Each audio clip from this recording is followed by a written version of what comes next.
Gospel of Mark, chapter 1. We introduced it a few weeks ago and were interrupted by vacations, but thank God we'll have some continuity now. We're back home. And we're going to begin. We completed the early verses, but I'm going to begin this morning at verse 14. After John was put in prison, Jesus went into Galilee proclaiming the good news of God. Here John was the proclaimer. And after he was thrown into prison, notice Jesus began to proclaim the message. The time has come, he said, that the kingdom of God is near. Repent and believe the good news. As Jesus walked beside the Sea of Galilee, he saw Simon and his brother Andrew casting a net into the lake, for they were fishermen. Come, follow me, Jesus said, and I will make you fishers of men. At once they left their nets and followed him. Catch that. At once they left their nets. When he had gone a little further, he saw James, son of Zebedee, and his brother John. And they were in a boat preparing their nets. Without delay, Jesus called them, and they left their father Zebedee in the boat with the hired men and followed him.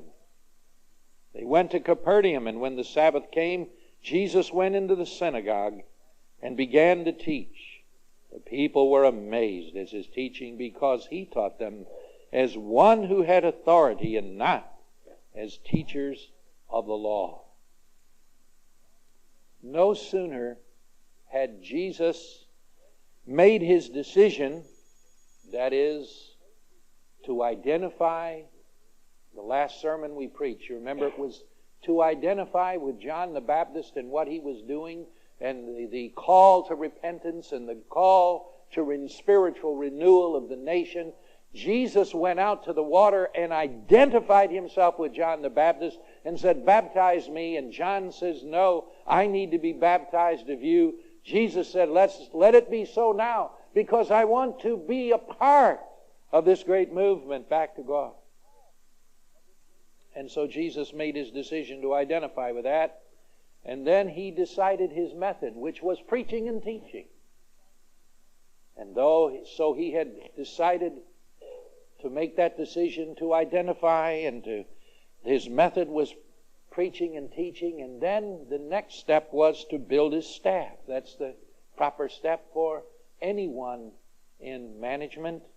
They must surround themselves with a band of kindred people, if it's in business, who have a commitment to that business, who have a commitment to its success, if it's in a church, who have a commitment to Jesus Christ and to the local church, and who determine to be a band that will build that work. And so Jesus gathered together his staff, and what we just read was his going around calling to people, Andrew, Peter, James, and John, to be a part of that staff. And his desire was to write upon their hearts his message so that they would capture that message. They would capture that inspiration and go out, and they themselves would share that message. And now history records that they did indeed that very thing. And in this passage, Mark, he literally reveals the laying of the foundation of Christ's kingdom. He shows us how Jesus began the whole ministry. It's of great interest to us to study the men whom Jesus picked out to be his followers and the means by which he did it. We need to look briefly at four things that bear upon the calling and the choosing of these men that were to be called his apostles, his disciples. And there are four things that we'll look at in reference to this calling of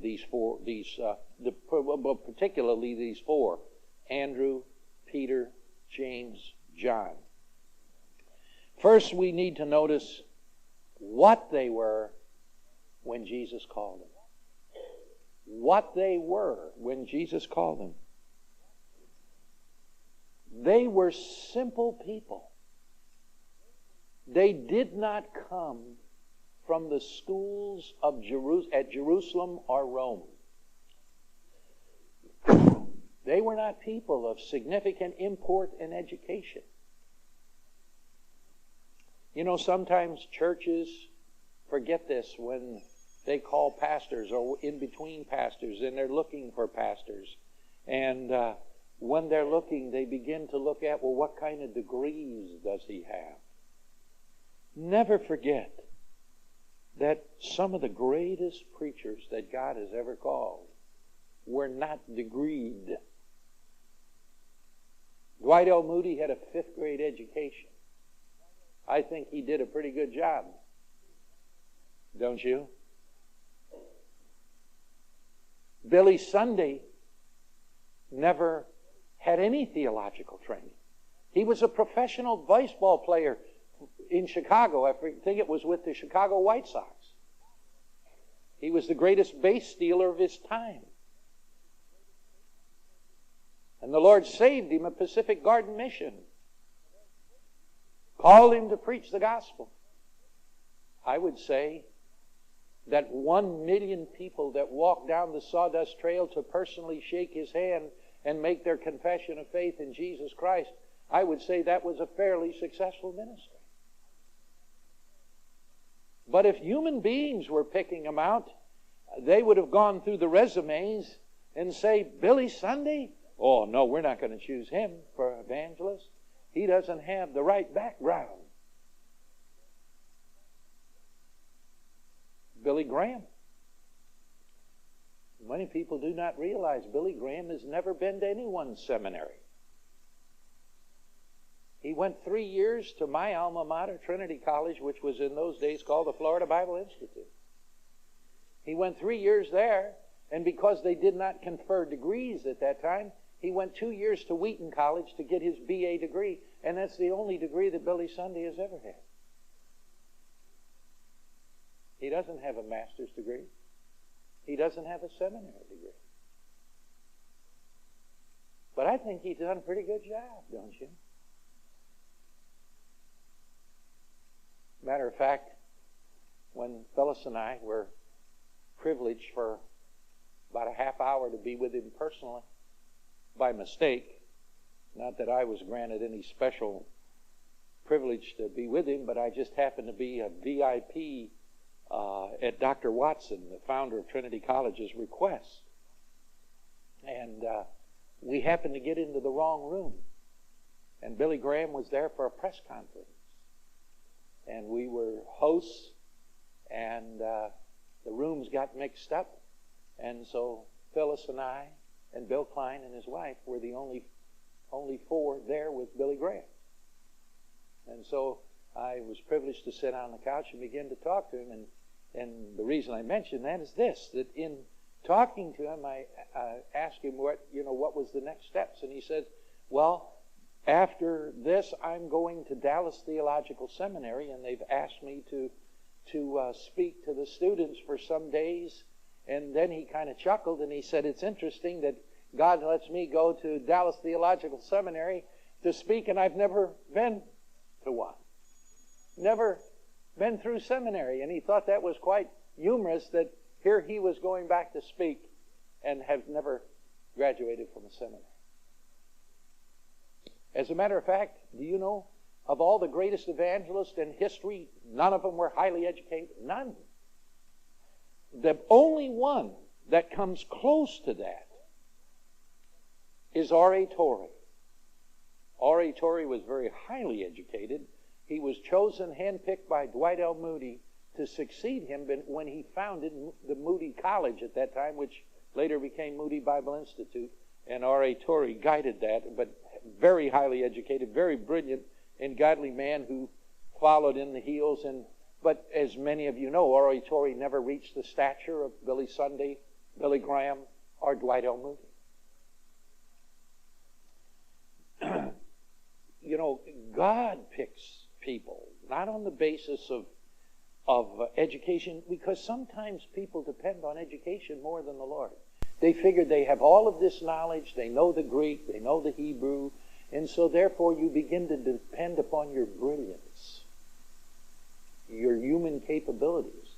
And when that happens, you lose the blessing of the Lord.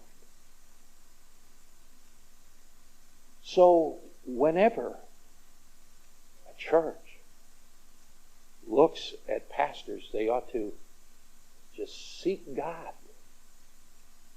and not look at the credentials or the age or anything else. Because God is the one who calls. God is the one who chooses. We look at things through human eyes and we don't think God's thoughts after Him. He takes vessels. He puts His Spirit in those vessels. The very life of Jesus Christ Himself. And then He uses those vessels for His glory. And those vessels that are dependent upon Him and upon His work through them and His life flowing out of their being, He then can do the work. And it makes no difference. The educational stature, the speaking stature, the age, or anything else. It's God. Many of you heard of it was the what was the great sermon that sinners in the hands of an angry God. I'm trying to think of the name of the person who preached that sermon. Jonathan Edwards seems to be on my tongue. Is that who it was, Jim? Jonathan? Excuse me? Jonathan Edwards. Sinners in the hands of an angry God. And it started a revival in the whole Northeast. And then when I read the history of that he was pretty near blind.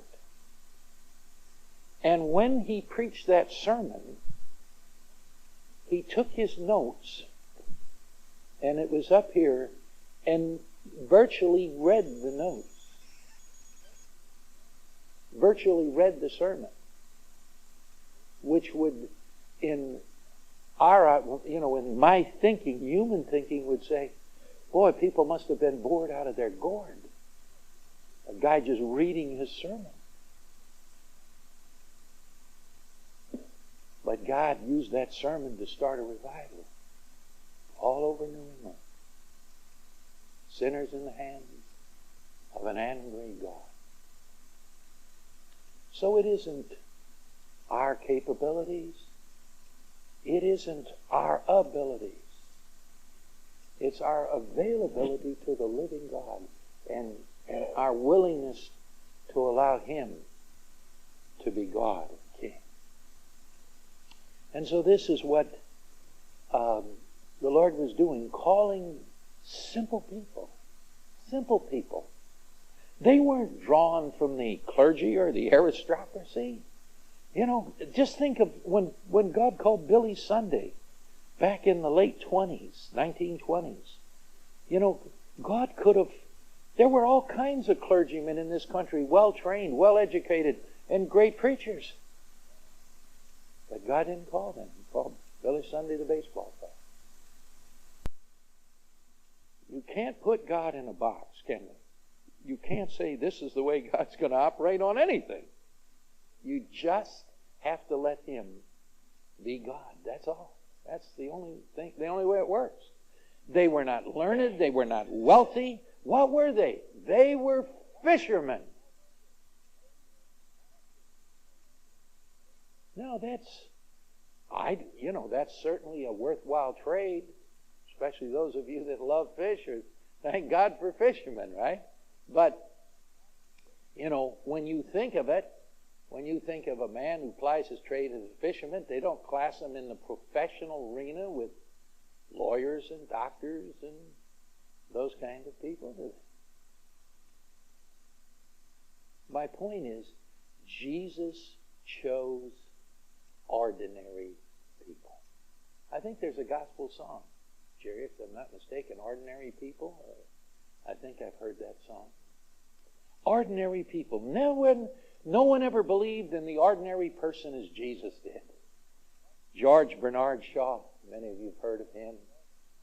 George Bernard Shaw said, and I quote, "I've never had any feeling for the working classes except for the desire to abolish them and replace them with sensible people," unquote. That's what George Bernard thought of the common person. I'm glad Jesus didn't think like George Bernard Shaw, aren't you? I'm glad he didn't look at people that way. Once in a fit of temper, Carlyle in England once said, and I quote, "There are 27 millions of people in England, mostly fools," unquote. Mostly fools. Jesus didn't look at people like that.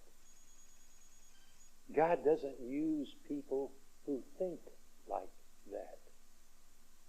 God can only use people who look at people as needy, and whatever their status in life, whatever their place in life, you just care for them because they're people. That's it. Abraham Lincoln once said, and I quote, "God must love the common people. He made so many of them," unquote. Yes, and God does love the common person, because in reality, there is no such thing as a common person. We're all really uncommon people. Our status in life is the way people look at us. We may be common, but in the eyes of God, it was as if Jesus said, "Give me 12 ordinary people, and with them, if they yield themselves to me, I can touch the world." And indeed, that has happened. It has happened through those 12 ordinary men and women. Through their basic witness, they touch people who touch people who touch people that has now circled the globe. We should never look at ourselves and think of ourselves as just what we are as common people, but we should consider what Jesus Christ can make us and what He will do for us if we will yield ourselves to Him and simply say, "God, here I am, ordinary, just a human being, just a vessel. But Lord, a vessel fit and meet for the Master's use. I want to be used. I want this body, which is your vessel, to be used for you, Father. Glorify yourselves through my humanity in whatever way you choose to do it." Remember that we can do all things through Christ, which strengthens us. We can do all things. You're not common. When God is with you, you are uncommon.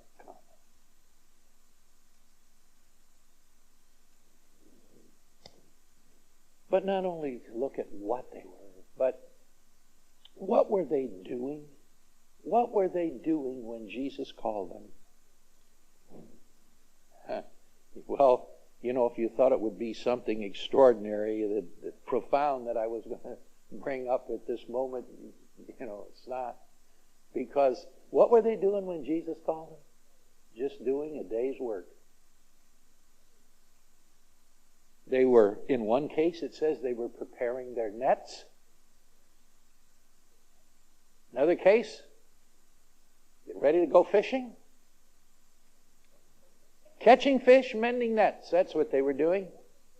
That was a case with the Old Testament prophets. Many of them, they were just ordinary people doing ordinary jobs when God put His hand upon them. I think of no less than Amos. Go back and read the book of Amos in the Old Testament. Listen what he said about himself when God called him. He said, "I'm no prophet, neither am I a prophet's son. I'm a herdsman and a fruit picker." He would be like the guy that's out in the orange groves picking fruit. Or the guy that's out tending some cattle, driving cattle back to the barn. That was his job. He said, I'm no prophet. I'm no prophet's son. I'm a fruit picker. And then he quotes this. The Lord called me. The Lord called me as I followed the flock and said unto me, Go prophesy unto my people Israel. Amos chapter 7, verses 14 and 15. God called Amos while he was following the flock. Call of God doesn't necessarily come when I'm preaching to you. It can. I mean, I'm not disqualifying that. God's call could come to you right in here during a service, because many a time over these 39 years, young men and women have walked forward and yielded their life to Christ to go into the ministry or go away to Bible college or be a missionary or whatever, and willingly acknowledge that they would do that. But it doesn't always come that way. It could be just while you're nailing a board, or while you're working on the car. God is not limited to where He can speak to you. It can come through any number of ways. The person who lives in a world filled with God cannot escape the presence of God. I love that old song. I wish I could sing it. Don't remember it except a few words. I cannot hide from God, however I may try. Though mountains cover me, I can't escape His eye. I knew that I could never hide from God. You can run. Oh, ask Jonah about that. You can run, but you can't hide. I tried to run from the first day that God called me to be pastor of my first church. I literally ran. I tried to backslide. In my spiritual immaturity, I actually thought, if I can backslide, God will not call me. God will not call me. He wouldn't want a preacher who's a backslidden preacher. I hadn't read Jonah yet, completely yet. Because I really wanted God to disqualify me at that church out in High Point. Oh, I didn't want to go there. 13 people, $10 a week salary, no nice plastered ceiling, just open wood. And when it hit over there at the cement, it was open that far so at night the bugs could fly in. Pot-bellied stove, plain concrete floor, nothing on it, just with cracks in it. And they said, come be our pastor. Who would want to pastor a flock like that? I didn't. So I went back home and backslid. Thought, I'm safe now. God isn't going to call me. I got back from vacation and here, God has called.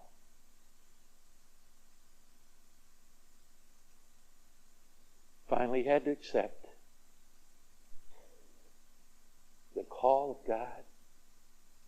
We can't escape it. We can't hide from it. It will just continually pull at your heart. If the Lord's called some of you into His service and you haven't done it, I'll never forget Dan Robinson, Over the Road Evangelism, that we support. Some of you, I think it was a year or so ago, Dan spoke here in our pulpit. And Dan Robinson backslid and became literally a drunkard for 6 years.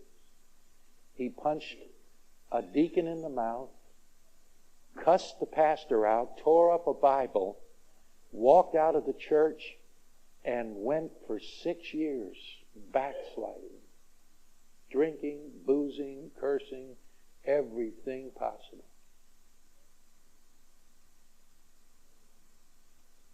And then his wife kept praying. Dear Shirley. She hung on to the horns of the altar. And then she looked up in the phone book, And the only church that had the name of the pastor and a phone number in that book happened to be yours truly. So she called me and said, will you go talk to my husband?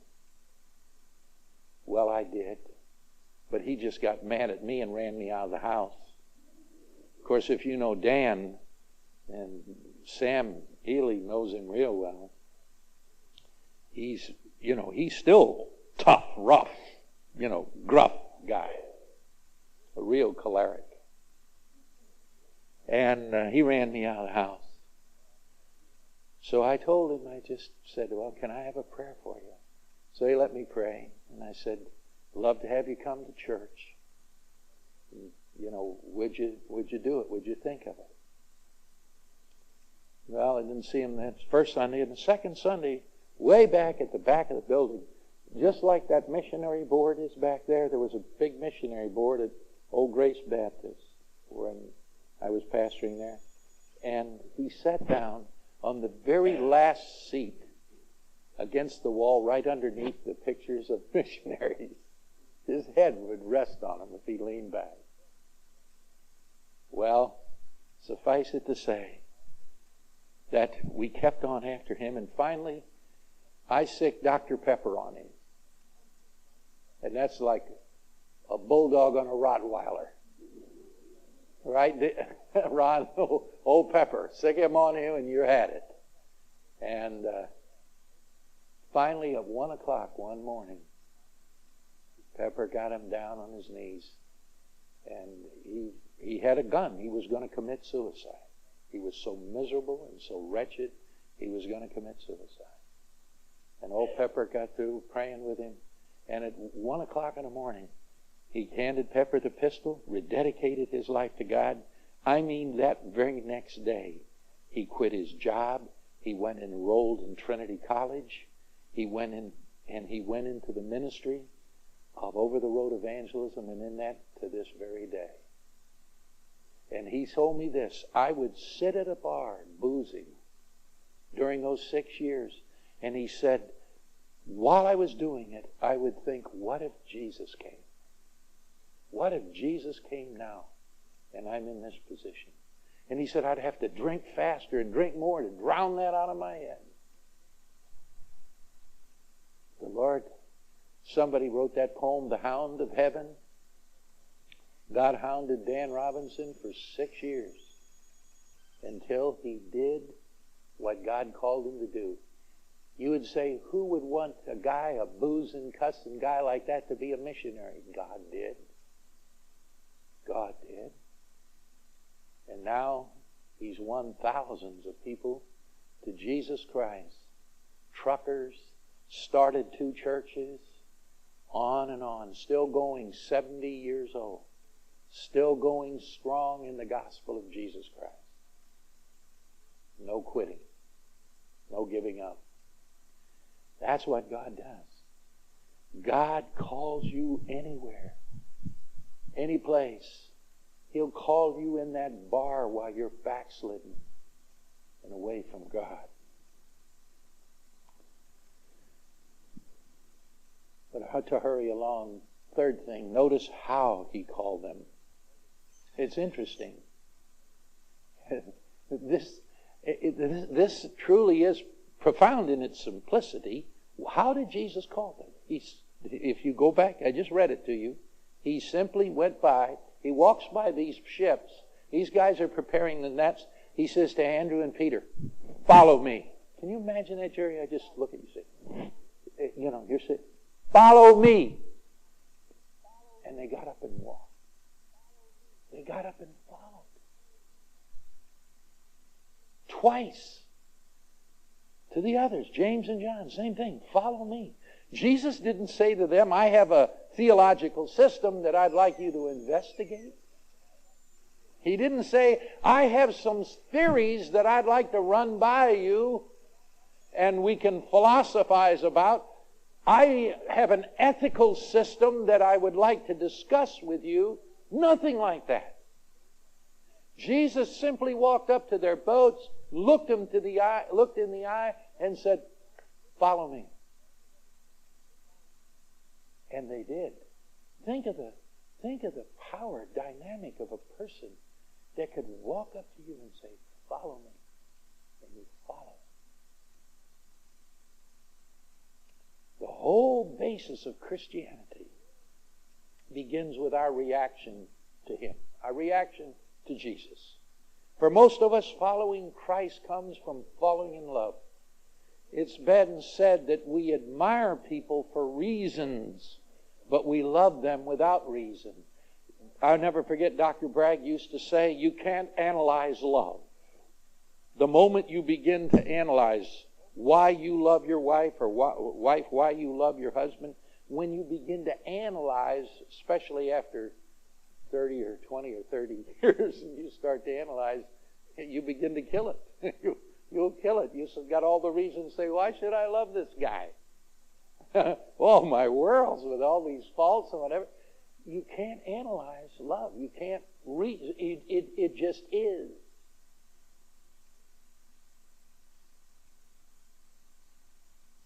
And it's that way with Jesus.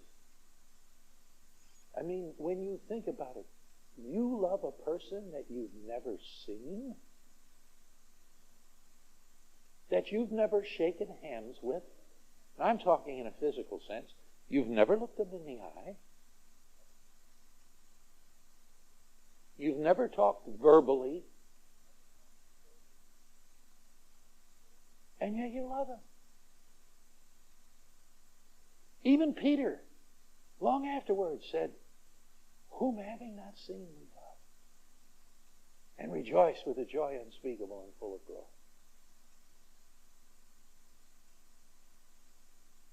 And when you think about it, it doesn't make sense, does it? You love a person you've never seen, you've never touched, and you can go on and on. You can't analyze it. It's a reaction. You fall in love with someone, and you love someone because they are what they are. Jesus said, and if I be lifted up, I will draw all men unto me. In most cases, a person follows Jesus not so much for anything He said, but because of everything He is. That's why we love Him. And lastly, notice what Jesus offered them. He didn't offer them a big salary, benefits plus. Jesus simply offered them a task. He didn't call them to ease, but to service. Someone once said, everyone needs something in which they can invest their life. You really do. You need something bigger in life than your job. It will not satisfy you. That's why some of these people, in this age, we got more people cracking up and doing wacky stuff than, we just saw that in Atlanta, and I don't know. I just caught the local news this morning, breaking news. Some guy down here in Sarasota just took his 7-month-old son out on the front lawn and threatened his wife. And when the deputies drove up, he killed the 7-month-old baby and himself right in the front yard in Sarasota this morning. It's crazy. Crazy. You have to have something in life that's bigger and challenging than just simply making money and going home and going to work and going to bed. You've got to invest your life in something eternal. The Lord Jesus Christ doesn't call us to comfortable ease and lethargic inactivity. He calls us to a task in which we can spend ourselves and in the end wear a crown of glory and receive the praise and honor of our adorable Creator. Isn't that what we want to hear? Well done, thou good and faithful servant. Somehow the largest segment of the Christian church has forgotten that they're saved to serve. They're saved to serve their Lord. Get it? We have to render God more than a song on Sunday morning and an hour in listening to a sermon. Jesus called us to be laborers. That's His word, not mine. He looked out and He said, the field is wide unto harvest, but the laborers are what? Did you catch that? If that was then, I have people saying, people in the church, we can't get people in the church to do anything. It's nothing new. The laborers were few then. People want ease. They don't want to be, committed to anything. But anything that's worthwhile will cost you something. Never forget that. It'll cost you some time. It'll cost you some sweat. It'll cost you some service. Everyone in a church. You see, that's why Ephesians 4 says that the pastors and the teachers and the evangelists are to equip you for service. Not to do service for you. To equip you to do service. And the church has looked for 100 years in saying we pay the pastor to do the service. No. You pay the pastor to teach you to do the service, how to do the service, what the service is, what the body is to do, and to challenge and to inspire people to do the service. Everyone ought to find out in the church, what is my gift and where can I invest it? Maybe you're a socially gregarious person. You ought to be a part of our family life team, helping planning of activities in the church and things that we do. That team isn't active because we don't have enough people committed. Somebody to really take charge and say, I'll lead that team. I'll get involved in that team to make sure that our church has activities for the whole body. Barbecues and picnics and special events and that kind of thing. You exercise your gifts. And you don't just say, well, I've done my duty. I've been here Sunday morning till noon or after, and I've paid my dues. Everyone in this church has a gift to this body. That's why God has put you here. And He wants you to give back to the body your gift. Every one of you has a gift. God has given everyone a gift. You say, I don't even know that. Maybe you don't know what it is, but you have one. Maybe you ought to try out until you find out where it is. But you do have a gift.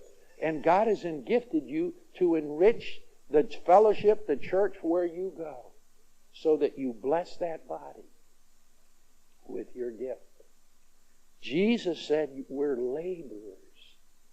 We don't sit on the sideline and watch others work. All of us have a job to do. All of us are to be a part of the whole. All of us are to pitch in and help wherever God gives us any ability to do so. The laborers, there's plenty of harvest, Jesus said, but the laborers are few. You can bear your witness wherever you are. You could even do it with a gospel track. Ann and Ron keep the track racks filled. They've made that a ministry and buy appropriate and sound tracks that you could carry. Leave at a restaurant or whatever.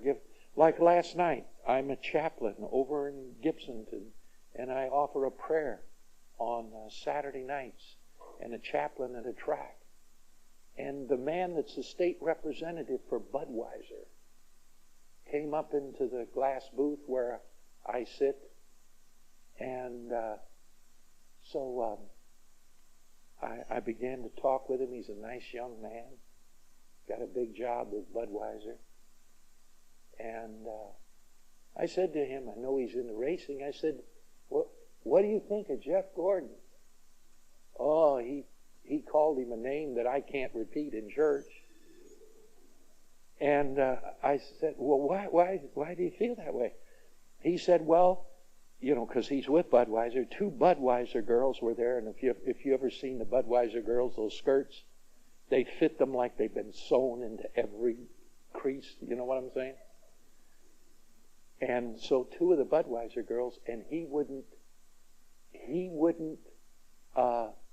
get his picture taken with the Budweiser girl. And he called him this name, and he said, I thought it was the beer, but he said it was these Budweiser girls. He wouldn't have his picture. I said, maybe he wouldn't have his picture taken with him because of his faith. And he looked at me, and I said, here, take this. Read this. He opened it up, and here's the story of Jeff Gordon, the race driver who's the #1 winning champion of several years, 3 years in a row, NASCAR racing, the man in racing. Now, if you know anybody in racing and like stock car racing, NASCAR, there's a great, great track. And so guess what? He took the track, stuffed it in his pocket, said, can I have it? And I said, certainly, you're most welcome. I was able to give out every one that I had in my pocket last night. You can bear witness anywhere. I didn't have to be offensive about it. I didn't get all shook up because he used a couple of bad names about Jeff Gordon. I was just able to turn it around and say, well, maybe it's because of his faith. And he looked so funny, and then when I handed him this, he looked down and said, can I keep that? I said, oh, sure, most certainly keep that. Now he's going to go home and read about Jeff Gordon's faith. See, all of us need to be involved in somehow communicating our faith to people around us at work, neighbors, friends. Anyway, pray, God, use me to bring people to Christ. Let me invest my life in eternity. And believe me, when that happens, you will be fulfilled. You'll never run out of work to do. Amen, Sandy? You'll never run out of work to do when you're invested in the Lord's service. Give yourself to Him today. Let's bow in prayer. If you've never